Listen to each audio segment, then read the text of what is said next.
back, everyone, to a new broadcast of Throw Like a Girl Radio. I'm Alyssa Paolicelli. And I'm KaraAnne and Galante. Today is Thursday, February 25th. We are almost through February, a kind of a slow month for sports, so looking forward to that. Thursdays from 1 to 2, it's time to tune in and listen to WBCR's first all-female sports talk show. We'd like to thank you in advance for listening and supporting us. You can listen to us in a number of different ways. First, by streaming off of mywbcr.com or downloading the TuneIn Radio app and searching Brooklyn College Radio. If you missed us this week, don't fright. You can wait for our podcast to be on YouTube and iTunes. You can find by searching Brooklyn College Radio or Throw Like a Girl Radio. Follow us on all of our social media accounts, facebook.com/throwlikeagirlradio, Twitter @throwlikeA_girl. Don't forget to tweet us your thoughts throughout the show. Find us on the gram, Throw Like a Girl Radio. If you want to email us some suggestions, you can shoot us an email at gmail.com, sorry. Well, Alyssa, we're finally almost through February, one of the slowest months in sports. I know it's brutal, sports fans, but we'll get through it. Don't worry about it. Pretty much everyone who is anyone has reported to spring training. The NFL Combine is in session, and NBA and NHL playoffs talks have begun. If you guys would like to join in our conversation, the number to call is 718-951-4444. Again, call in, guys. The number is 718-951-4444. Now we're going to start off the show, the segment that we usually start off, but today it's going to be a tribute to one of SportsCenter's iconic anchors. Our Woman of the Week this week is Linda Cohn. She hosted her 5,000th episode on Sunday for the 8 a.m. showing of SportsCenter. She's the first host to ever do so of either gender. Yes. She has been on TV for 23 years and was one of one of the first full-time female sports anchors in the nation. Yes, and she also is a major big sports fan. She's a big Mets fan, Giants fan, Rangers fan. Yes, Rangers. And growing up, she grew up with a lot of low self-esteem issues, and hockey was an outlet for her. And she played goalie while growing up against the boys. And she went to CUNY Oswego, and she was actually part of the women's hockey team. She was actually goalie for the women's hockey team. And reading articles about her, and as she does a lot of interviews, and she said this quote that really stood out to me, and it says, "I never could think, oh, I've been on for 5 years already, 10 years already, 15 years already. I knew being a woman in a man's world, but I always have to prove myself. But I'm not bitter about that. I love doing it. I look at it as a challenge." And I look at it too as a challenge too, in a way. Like, I always feel like I have to prove myself, and do have that feeling all the time. Even at work, I know the sports industry is male dominated, and me just doing internships, I always have to feel like I have to prove myself to people.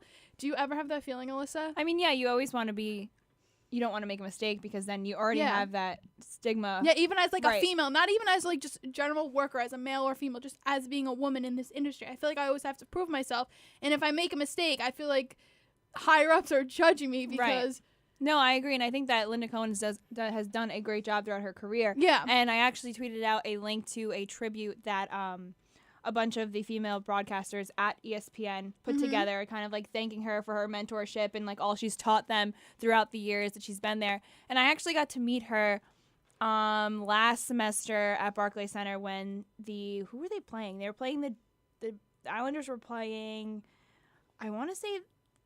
No, I don't know who they were playing, but she was doing a special on Boychuk. Yes. So she was there, and I went up to her, and I was kind of starstruck, because I just loved her. I love her not only because she is one of the few females that you can look up to, and not anymore, but she was such a trailblazer in the industry. Yeah, she was, and still is. Right, but she's a local girl from Long Island. Yes. She's a sports fan, which is why so many people are like her so much, because she relates to us so well, and she's part of New York, she likes all the teams that we like, except the Giants. And she's she's a huge Rangers fan, and she just loves hockey, and she's always brought hockey on the map at SportsCenter, which was appreciated, because it's usually not on there. And you can always see her passion through the sport, and I love how she balances being a fan as well as her professional career too, and that's something that we look up to, because we're such diehard sports fans, but we have to learn how to separate that aspect of our lives and be she's a great example objective. Of doing that. Yes. And she's amazing in what she does, and she keeps doing what she's doing. She's not stopping anytime soon. This 5,000. 5,000 more. Yeah, 5,000 more. You never know. I found a funny article actually online. She went to SUNY Oswego, and like you said, she played for the women's ice hockey team there. But I guess they have a sub shop up there, and they name their sandwiches after famous alumni. Yes. And she has not had a sub named after her. So there was kind of this whole movement on Twitter during her 5,000 episode to like get Linda a sub. Yeah. It was like hashtag something, or get Cohen a sub, and she actually got one named after her. I don't know what's going to be on the sandwich, but she's very excited about it. That's awesome. Yeah, so I think that's, I mean, it's like a little thing that's kind of like, oh yeah, you know, the town of Oswego is like recognizing her, you know, contributions to women in the industry. So yeah, that's great. It's kind of cool. She was excited about it. After me. There's an interview in there, and she's like, yeah, I don't know why. What does it take? What's gonna take for me to get a sub named after me? Like, it's so minuscule thing, but like one of those things that you just But I thought that was cool and kind of funny and quirky. But and she has a book out too. I did. I read the book. Alyssa read the book. I haven't yet to read it, but I will one day. But yeah, it just speaks a lot about how she used the industry as kind of a way to build herself up. Yeah. From youth and how she's just made it so far, and she continues to never think that she's at the top of her career. She kind of just keeps pushing and whatnot. Yeah. But yeah, I just adore Linda Cohen. I think she. I know, me too. I'm starting to. Yeah. Because I never really knew, like, you know how you combine people with what they do, like, oh, she hosts SportsCenter, but I always saw her as like a separate entity in and of herself. Like, it's just Linda Cohen. It's not Linda Cohen SportsCenter. Right. I don't know. That's just me. I just see her as an anchor of just anything. I don't know. You know, it's just crazy. I think 5,000 episodes. I know. That's insane. That's a lot for one. Yeah. Show. Yeah. Which is insane. But yeah, she's very loyal to ESPN and the company. And they gave her on Instagram, I saw she posted like they got a cake for her, and it had like a hockey puck on it. Yeah. So and she just does a great job of covering hockey, and I think I am especially impartial to her because she likes the Rangers, and she's a huge Rangers fan. She loves Hunter and Blomqvist. She always does like these Q&A on Twitter, and a lot of people are always asking her, you know, what. She always has a positive interpretation of what's going to happen with the Rangers. She's never negative, and she always just has like a great attitude about everything. So, congrats and thank you, Linda Cohen, thank you for everything that you have done and continue to do in the industry. So we have our second segment of the week is our woman to watch. Right, woman to watch. Yes, and I was scrolling through Twitter and I saw this MLB Network posted this, and take a look at Sarah Hudek, who has made her first win as a relief pitcher in an all-boys baseball team. And here is her thoughts on an interview on MLB Network. Hudek, who is the daughter of former Astros closer John Hudek, earned a win with Bossier Parish Community College earlier this week. She's pitching with the men. We're not talking about softball here. No, she's doing We ain't talking about thing. practice. I checked her out. We're talking about actually doing this for real. And Not practice. Sarah joins us on the phone this morning on Hot Stove. Sarah, good morning to you. Good morning. Hey, so let's kind of fill in some blanks here. We know that your dad played in the big leagues. We know that you've probably been playing baseball for a long time. When did you start pitching? I mean, with my dad being around, I've been around baseball my whole life, and he's been my pitching coach my whole life. And I mean, I've been pitching probably since I was 7 years old, and definitely he's had a big impact of my success. Your dad didn't hit much in the big leagues, but he was a switch hitter. So do you bat from both sides of the plate? And we're looking at you right now, some video. We know you're a left-handed pitcher. Yeah, I'm just left-handed hitting too. Nothing special. Hey, Sarah, so being left-handed, your dad early on said, hey, left-handers have a chance.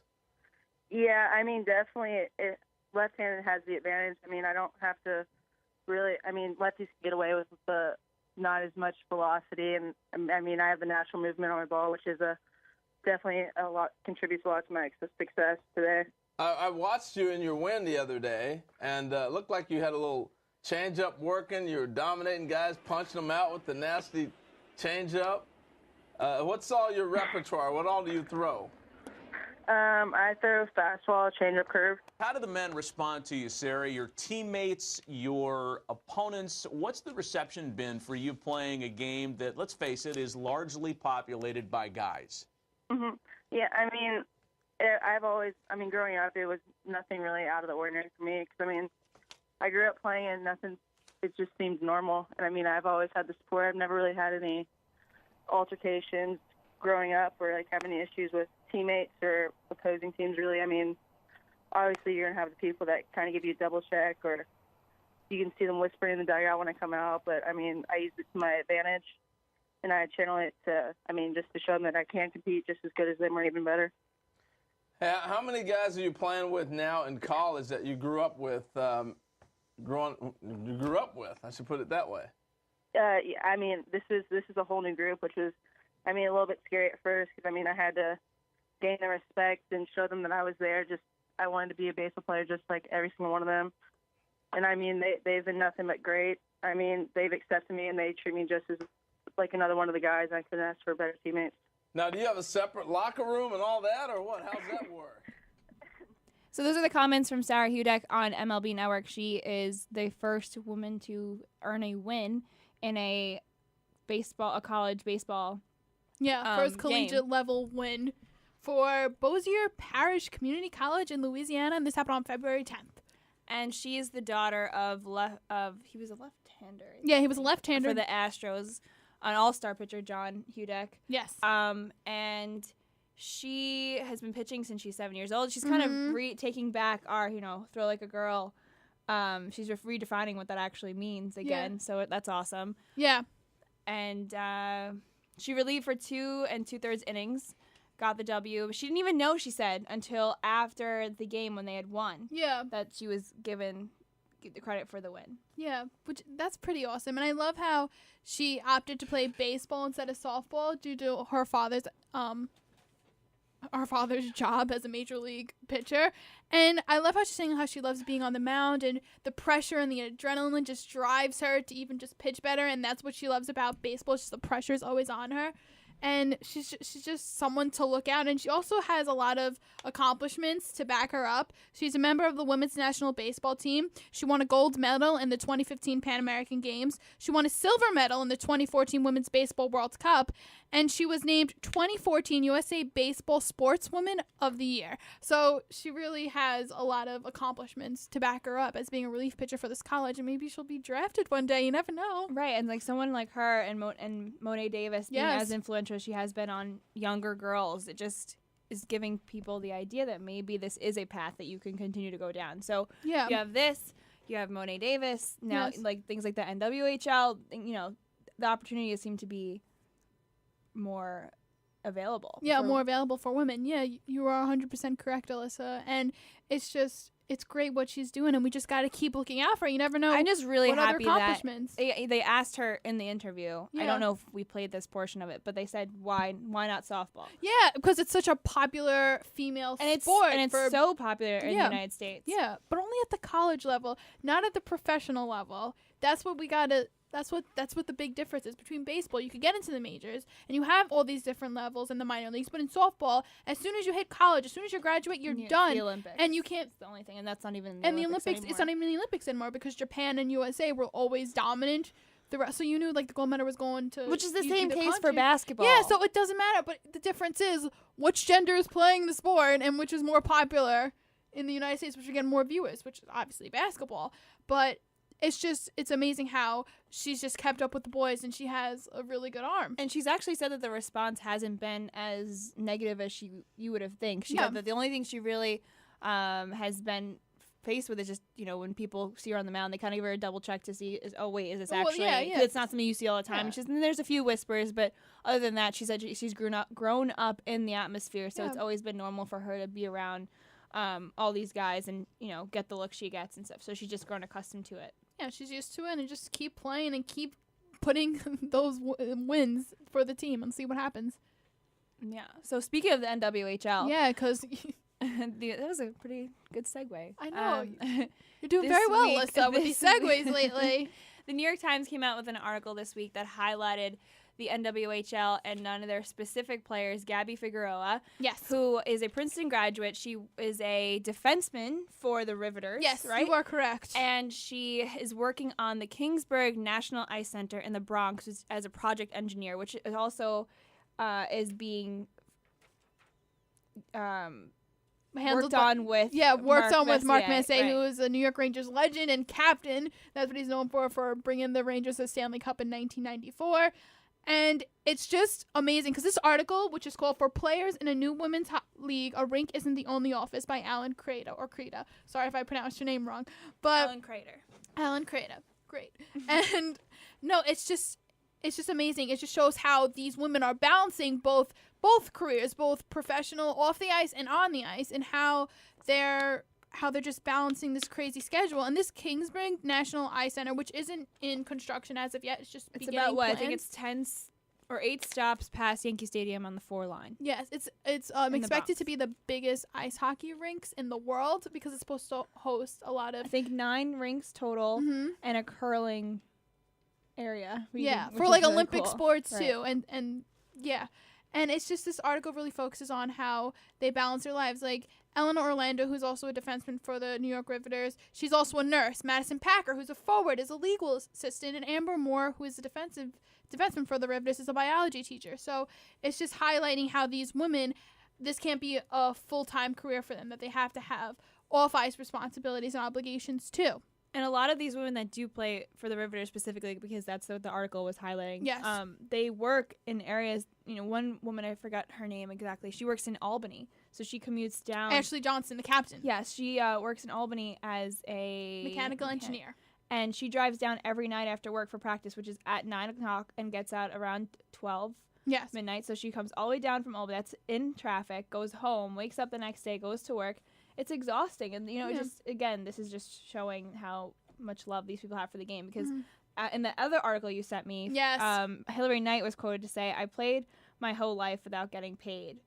So now it's just, even though she says she thinks she's worth more than her salary, but it just speaks to, they were all college athletes at one point, so they all understand what it's like. They've never imagined like being a part of a National Women's Hockey League and even getting paid to play the sport they loved, and that's what drives them to come to the rink every day. It's the ice, and it's just playing a sport that they have so much passion for, which I admire a lot because these women are getting paid between $10,000 to $25,000 just to be a part of this league, and that's not gonna fully be a career for them. Like that can't they can't go about life like that. It's crazy. Normal lifestyle with that. Yeah, and this it represents, like, Hillary Knight is making $22,000, and it represents 1/4% of what Patrice Bergeron, who's the highest paid player on the Boston Bruins, will make this year, and it's just insane. And when I was reading the article, one good thing actually came out of the 2012 NHL lockout, and that's because Danny Ryland.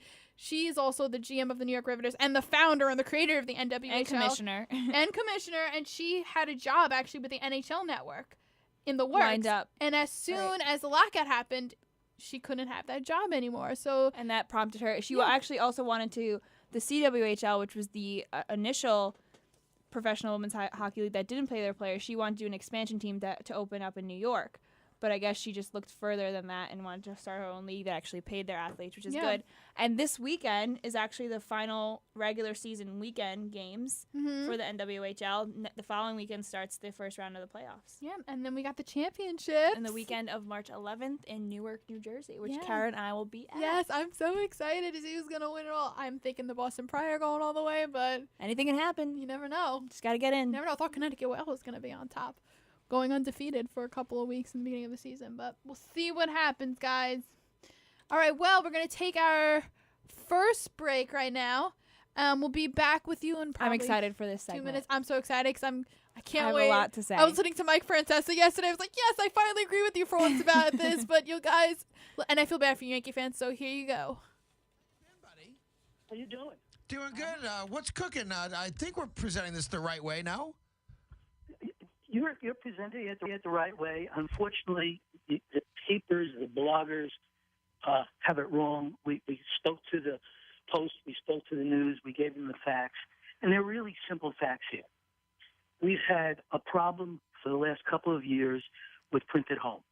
Printed home can be duplicated, and it is.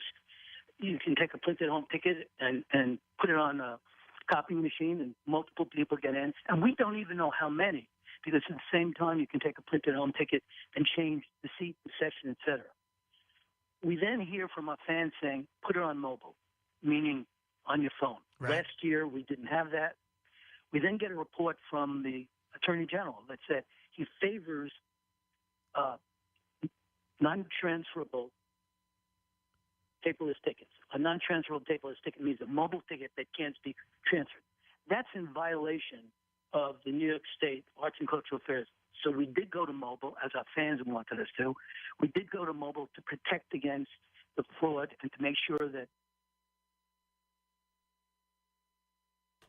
And Oh, it's buffering. it's buffering. Oh, sorry, guys, but we are back. If you guys would like to call in, the number to call is 718-951-4444. So you just heard an interview by the New York Yankees COO. What was his name again? Lone Trost. Okay, because I wasn't even going to try to pronounce that because everyone's apparently pronouncing it wrong in the interview. He was interviewed by Boomer and Carton on CBS Radio. And what do you guys think? What do you guys think, Yankee fans, about this StubHub crisis that's going on? I think that this is the thing that bothers me the most. The team announced they would no longer accept printed at-home tickets from secondary providers, which most fans, or the way that most fans acquire seats for below face value. Yes. It's forcing people to buy tickets from either the Yankees or the Ticketmaster because that's the direct, partnership that they have. Yeah, the New York Yankees ticket exchange for season ticket holders to sell their tickets. Most professional leagues have a deal with Ticketmaster. Yeah. This is cutting out a portion of the fan base, keeping fans out of certain seats. So now the problem I have with this, the biggest problem I have, is that the Yankees were first phrasing it as we are trying to prevent fake ticket, the problem we have with fake tickets and counterfeit and fraud, tickets. Yeah.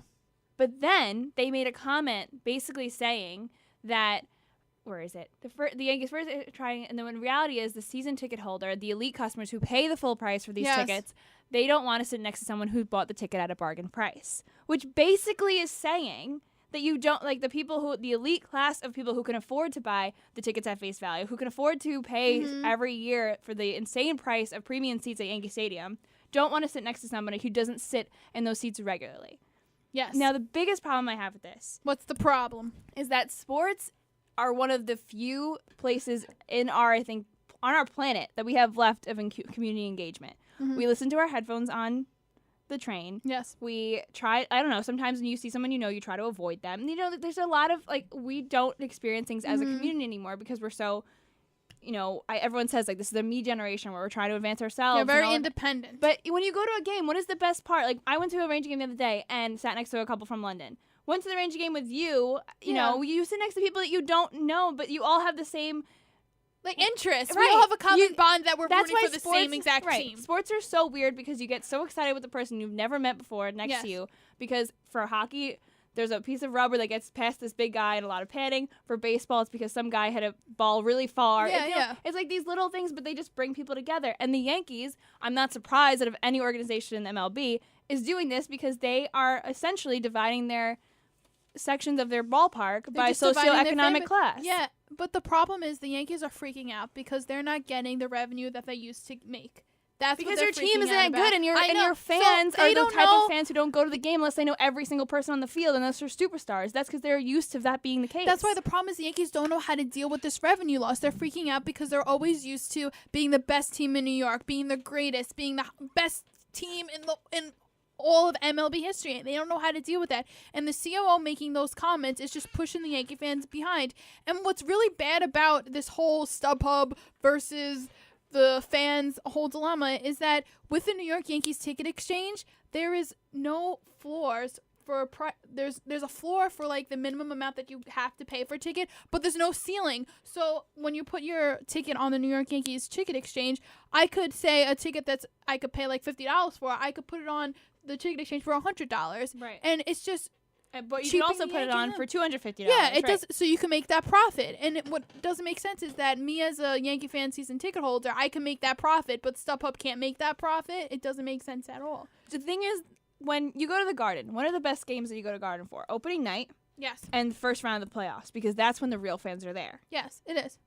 For Yankee Stadium, you want the people who buy the tickets for a bargain price to get there because these are your real fans. These are your diehard fans who create those chants. You want the people who sit in the bleachers normally to get those nice because the first couple innings maybe you're annoyed with who you're sitting next to, but after a while, once a big play happens, once a big run is scored, you're friends with the person next to you. That's why people that's the appeal of going to baseball games. And the New York Yankees also need to change their season ticket policy. That's a big problem, too, because when you want to buy season tickets for the Yankees, it's not season by season basis. It's you have to make a commitment of more than 1 year. So I have to buy a 2-year plan or a 3-year plan. And that's why season ticket fans are getting frustrated because they're paying a price for like the year before Yankees, which were a better product than the year now Yankees. And the Yankees as an organization are losing money because they have to lower those ticket prices and refund those season ticket holders. And what's frustrating, like I went to a Ranger game and I sit in the 100 section one time, and I'm that rowdy fan who, yells at the players. And, like, and the sitting corporate down there guy, is really cool. No, the view is amazing. But it's not as fun as sitting up in the 200s. It's not, because the corporate guy gives you a dirty look or he's on his phone. And it's like... Or he leaves in the second period. Yeah. So you want that fan base to be down there. And plus, it's a great look for a camera angle, too. You don't want people seeing these empty seats because it's not going to make me want to go to Yankee Stadium. Right. And that's been the biggest problem for the Yankee. Like I said, the Yankee fans are so used to having the top payroll that, the superstars in their lineup. Yeah. The Yankees are in this not so secret, but we're trying to make it seem like we're keeping it a secret rebuilding phase. Yeah. They're rebuilding around this bullpen. Yes. They're trying to figure out what to do with the post-Jeter era. Even like who's going to be the first baseman? Who's going to be this? Like there's all these unanswered questions and they don't know how to handle or deal with But this is not the way to do that. No, it's if not. anything, you have to think about the Mets, for example. Yes. They were not selling tickets up until I July of last season. Yeah, but I want to say like probably 2 seasons ago, but the marketing they have been doing for the team. Right. But it doesn't make sense. This is America's game, America's pastime. So the typical American doesn't live in Manhattan on the Upper West Side making all enough money to buy premium seats at face value. That's just not, you're also based in the Bronx. Yeah. You're not going, like I said, it's essentially dividing the stadium seating up by socioeconomic class. No, it is. And I don't know how the MLB is allowing this to happen. Because, like we always talk about, well, baseball I think is in MLB a very... allowing this to happen, though. I think baseball is in a very odd position right now, and they have to do everything they can to move along the pace of the game, continue to grow their fan base of and younger this isn't fans. growing your fan and base. This is not doing that. This is cutting people out of the ballpark. And you're not going to make any money as a result of it. And I feel like you guys have to take a page off of maybe, how the Chicago Cubs, they haven't won a World Series since 1908, and they're still getting the fans to go there because it's legendary Wrigley Field, even though the product right now is pretty good, but in recent years it hasn't been that good. Right. They're selling that. They're selling the legacy, they're selling the passion, and then annexing your fans from Yankee Stadium. What do you? I don't know. I think the Yankees are. They're always sold the farewell tour. The farewell. Rivera's farewell tour. Jeter's farewell. Yeah. I can't say that. And now they don't have another. And they don't even have prospects scam. because they're so used to people, even clubs, just offering them players. They don't have the mentality to just go out and buy these players, and it's insane. And they're $1 billion organization. Like, you don't have money to afford baseball doing history something. is Yankee history. Yeah, so just go on that. Right. They need a marketing team, like how the Mets are doing with we're relating Thor to Noah Syndergaard or Dark Knight to Matt Harvey, because it's relating to the fan, like the kid, and also the adult, because who doesn't love superheroes? Right, but the kids in the the local kids in the Bronx who are on a Tuesday night in the summer have nothing to do. But hey, let's go to a Yankee game. They can't do that anymore because because they can't get the tickets for that was the beauty about growing up in Queens and being able to go to Mets games all the time. Me and my friends would be like, hey, Tuesday night, what do you want to do? Let's go to a Mets game. We'd go there. We get $9 tickets. Yeah. And that was the day of, and we would buy them online, but sometimes you'd buy them at the stadium. But they're not going to be $9 tickets at Yankee Stadium. No, they're not. There's going to have to be a minimum price you have to sell them for, and they don't want to lose any more money. But sometimes you got to lose money to gain fans, and people will come. And also, I heard the prices of food there are just astronomical. Insane. And walking through Yankee Stadium is like walking through a museum. It doesn't feel like you're at a ballpark. No, it doesn't. That's what fans are complaining about. And also with the season ticket holder problem, if you're losing season ticket holders, maybe Yankees put some perks in being a season ticket holder. Maybe, you get a chance to meet Mark Teixeira, or you'll get a chance to meet the players, or here's 50% off of memorabilia, or some just give them perks to make them want to be a season ticket holder.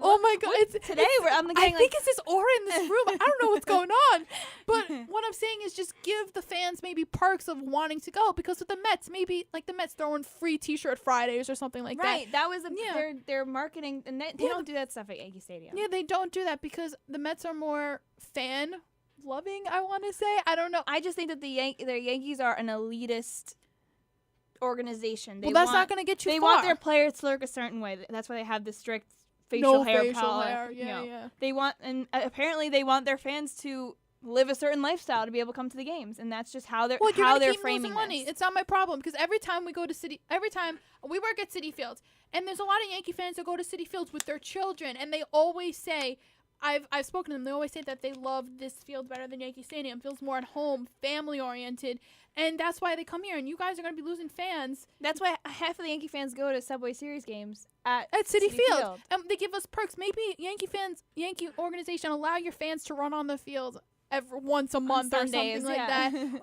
Because it brings in the fans, and it brings in fans even from different states and who have allegiances to different teams. It brings people together. Why And don't it we brings do that? people to the park for more than just the game. Yeah. It brings them to the park for an And that's experience. what you and want. that's what I guess since they've never had this issue in the past, the Mets have always had to find reasons to get people in the park, to spend the money in the park, because the product on the field wasn't there. But now it's the opposite role. The Yankees don't, and I think the Yankees are going to be a lot better than people are anticipating them to be. Yeah, but it's just not a playoff guaranteed team. And I think and that's what people are getting nervous about because that ruins their legacy. They don't have these headliner names. Yeah. And no one knows who's at second base half the time.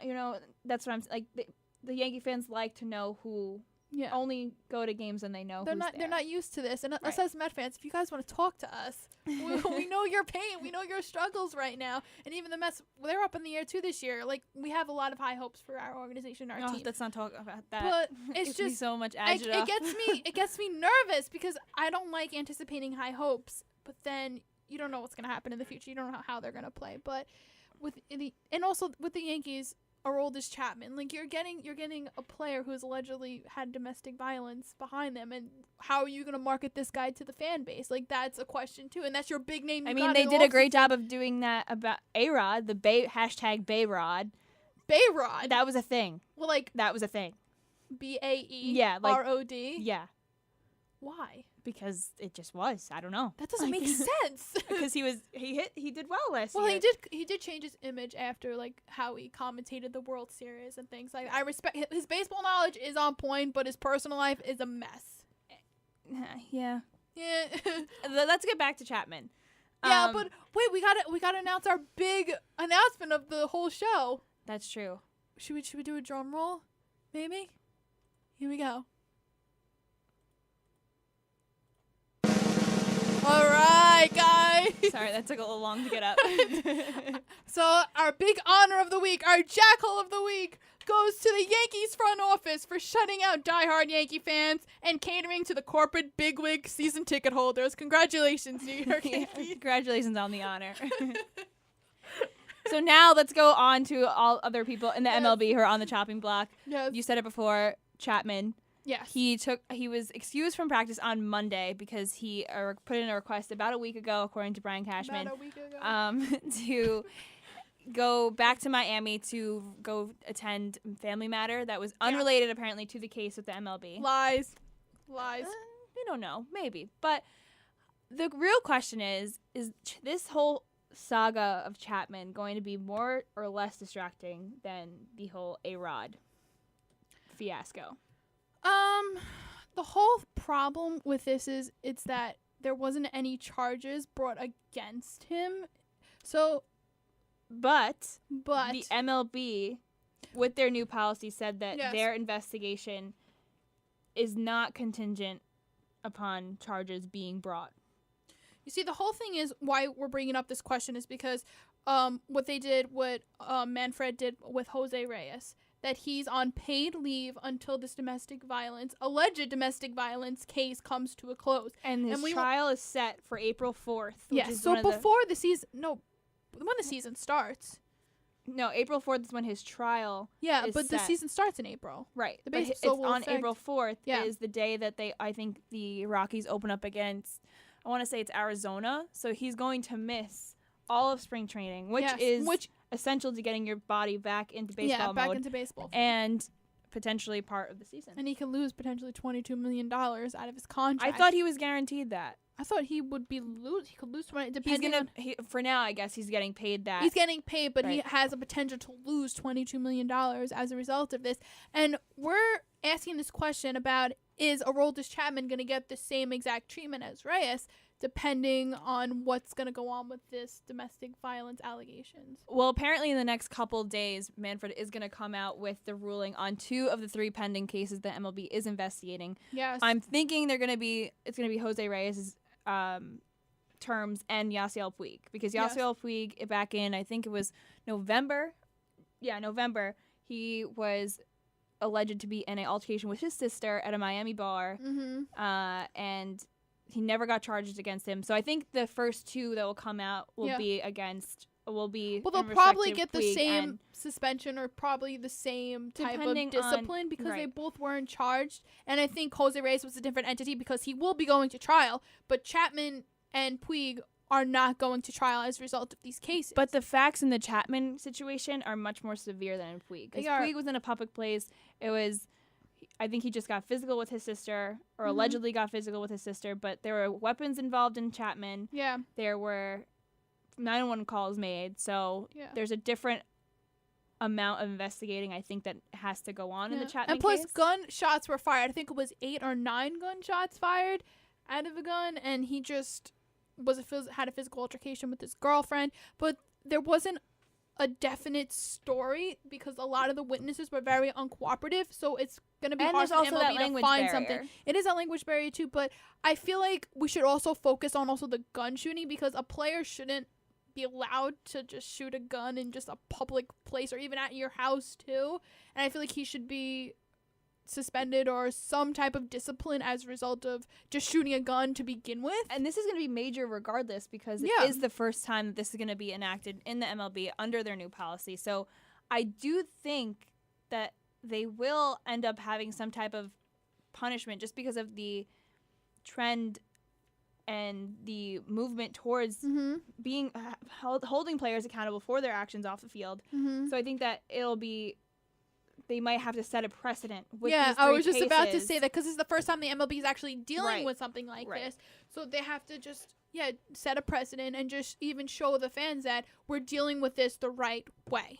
And I think Joe Girardi is specifically in an interesting in an interesting place, because he has made it clear that he obviously doesn't agree with domestic violence and would like to be some type of mentor to Chapman in the coming years while he's in the organization. Yes. But he also, it's tough because Chapman's saying, the media's portraying him in the wrong way. He's denying the allegations, but Girardi has to still build a trusting relationship with his athlete. Yeah, he does. But I don't know. It kind of seems like he's a little.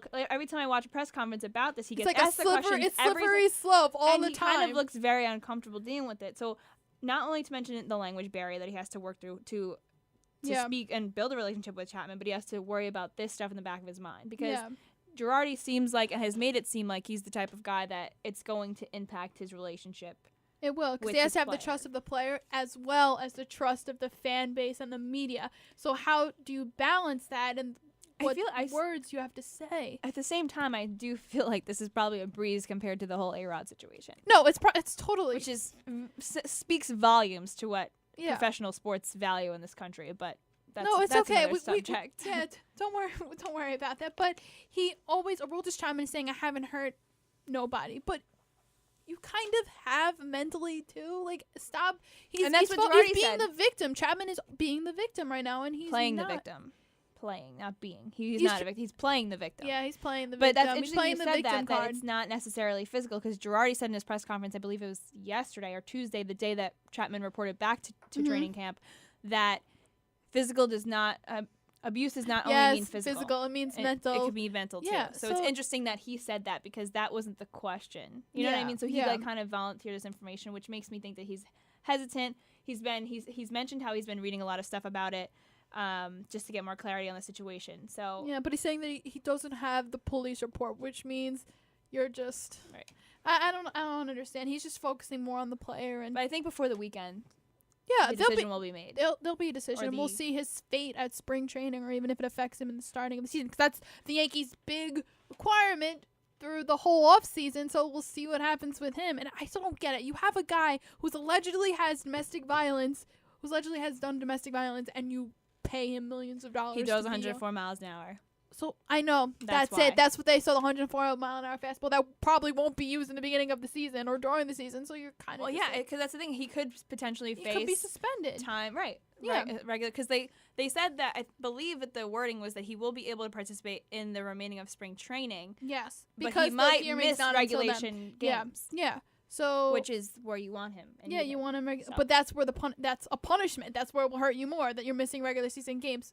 Who really cares about spring training that much? Even though that's when you prepare your body for the season, but you do that all off season too. That's true.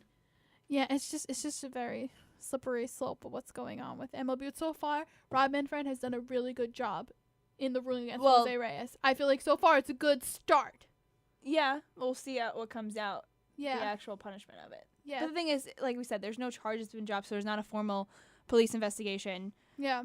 It's just So- an MLB seeing Right. what we should do. Which you always have to be skeptical of. Yeah. Skeptical of to begin with. Yeah, we'll see what happens. But- We'll get a notification very soon. We'll see what happens. And should we talk about MLB's new rules, or do we have time? We have time, but we'd have to push the Rangers talk to next week. No, let's talk about the Rangers. Let's talk about the Rangers. Forget baseball. We gotta talk about that Devils versus Ranger game that gave me so much agita the other day. It looked like the December Rangers all over again. What's going on with their boys? I have no idea. I don't know. I don't literally know, have Kara. no words for what's. It's The just, inconsistency is uncanny. No, it is, and it's just like, where's the defense? And remember, okay, so let's talk about the JT Miller versus Sergei Kalinin fight that happened. Right. Okay, I knew you were gonna bring this up. I am gonna bring this up because this is just mind-boggling to me. Because number one, both players' hands were taped. Okay, Below the knuckle. Which is the rule. Okay, below the knuckle. All right, both players' hands were taped. Number two, the cut that was caused was not due to a punch that JT Miller has thrown. It was due to the visor, not JT Miller's punch. Okay, and that's what Kalinin admitted in a press conference after the game. So I don't understand why there's a match penalty as a result to kick him out of the remainder of the game. And yeah, I think I'm better now. That's your rant. Yeah, it doesn't make sense, and they have to fix it because the other guy has tape in his hand too. But like you said, he drew blood. Miller. Yeah, but it wasn't Miller. It was his visor. But the that other drew guy is blood. bleeding, so it doesn't matter. You know what I Okay. mean? So like that, I guess, is how they made that ruling. They got. But it fix was it. It has to all be messed fixed. up. It was. No, it was not the correct call. No, it wasn't the correct call, and they got to fix that. In the end of it, they have to fix it, and it's just The that. trade deadline's Monday. And what do you think about Eric Stahl? There's a lot of rumors. Rangers might be getting another Stahl brother on the team. I just want the team to like play and do things on defense that they always have done. I don't understand how we've gone to being one of the top defensive teams to Henrik Lundqvist letting but Henrik 3 Lundqvist goals a has night. been the best player on the ice. That's I feel arguable. I feel like yes. And I don't think Rick Nash is coming back, Kara. No, I think that Rick Nash is not coming back for the rest of the I don't like season. how the Rangers are playing out this injury with it the bone reminds- bruise. Didn't Mariano Rivera have a bone bruise a couple years ago, and then he ended up breaking his leg or something like that? I think sometimes And the Yankees told everybody, "Oh, it's a bone bruise. It's a bone bruise." bone bruise could be worse than a break, though. I've read a bone bruise could be I worse just don't than a think he's break. coming back for the rest of the year. I don't think he's coming back either, and the Rangers are playing coy about this whole situation with Rick Nash, and it's very quiet on their end. It's really frustrating. It is fun. Just give me the facts, dude. No, it's just I get that because their whole strategy about when we play other teams if he does come back, but like I don't know. I just have a bad feeling. I have a really bad feeling about this year. But just don't say that. But just think. This is what I think. If we put Rick Nash on injury reserve, we open up a bunch of cap space to bring Eric Stahl into our situation. I don't know. You don't think Eric Stahl will I change? think that it's going to be a very next offseason. Well, It's this going is to our, be a tough one. This is our only space to win the Stanley Cup. We're closing in on the gap here, and we have to make a big move. And I think Eric Stahl would be a great acquisition to the team because he has body. We need bulk, and we need defense, and we need a penalty killer. And I feel like Stahl would bring those. I don't know why they don't just aspects. keep Brady Skay up longer. I think he played a very good game. But if this is defensively. next year, Boyle's gone, right? He's going to retire. Oh, he's going to retire. Can he or- just retire now? Where He's gonna Where retire. is he? Dan Girardi needs to go. Why are we putting these in-depth contracts to old farts? I don't understand this. See, does it make sense?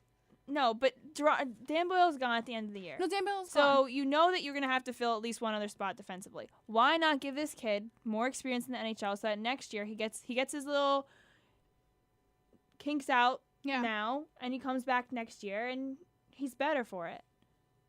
I don't know. I just don't see why. This kid he's young, he's eager, he wants to be there. And you could tell by the way he's played. He just was give a him little more shaky in the time. beginning, but defensively They he didn't was play. The two guys they brought up last week for the Devils didn't play horribly. Yeah, no, he played a very good game, and he had a lot of time on the ice. It was like 13 minutes on the ice, too. Right. But it's just also McDonough has been injured, too. He's just My had no boy. luck with neck spasms and head injuries, and he's been injured, too. So I think us getting him back would also boost the morale of the squad, too, just to see what's going on with him. But I really think Eric Staal, I'm like advocating that the Rangers get Eric Staal. I really am. I think he'd be a great acquisition. They for the need team. somebody on defense, but they also need another center. They need another center, and they need a top two, another scorer, especially since our top scorer, Rick Nash, is not coming back. Well, Eric Staal is a center. There you go. So that's it. Because then it would move Hayes out into, I think, a forward I think position. Hayes is going to be on the chopping block. No, Victor Stahlberg. I think he's gone. I think Hayes would be there because Hayes is playing a position. He's center. He's not used to being a center. He's more comfortable, I think, as a wing, I want to say, or a forward. I think last season they had him on the wing and they wanted to move him to center because Yeah. that's where he played in college. But I think he's better on the wing. he's just ice cold. Him and Kreider are ice cold this season. Yeah, I don't know what's going on with these boys. They gotta wake He up. posted a funny Instagram video though yesterday, Kevin Hayes. Oh, I didn't Thanks see for the it. laugh. I wish didn't he'd see it. scored I some think you more should be on the goals. ice right now Yeah. practicing. Forget about the social media. Get off of social media and start practicing, boys, because we need it. And we'll see if the Rangers pull out something at the end of the trade deadline. Was it next week? Or in a couple Monday. of days? Watch, we're going to get Eric Staal. I could bet you we're going to get Eric Staal. We got to make a move now. This is do or die now, again, because we don't have no future assets to trade as a result of all the trades that we It'll made be to an get. eventful weekend. It will be. Tonight they're playing in St. Louis at 8:00. And then they're playing the Dallas Stars at the Okay. end at the end of the week. I'm so excited Are for they that playing game. that here or Oh, they're away. away? I'd be there. What are you No, I talking know. about, You'd already be Alyssa? camping out there if they were playing here. For professional reasons. yeah. That's it. Oh, yeah. Oh, and also, should we talk about the Islanders? No. How they might not be in Brooklyn anymore, which I knew this was going to happen. Save it for next week. All right, but I knew this was going to happen. I told you I'll They have to. Barclays Center is horrible for hockey. All right, well, we have the next honor we're going to give out for our tweet of the week. We found a tweet of the week that has been That everyone was throughout talking social about. media. Let's take a It got 46,000 retweets and 60,000 likes. Yeah, so take a listen. Well, everyone, I just want to say thank you for an amazing tour.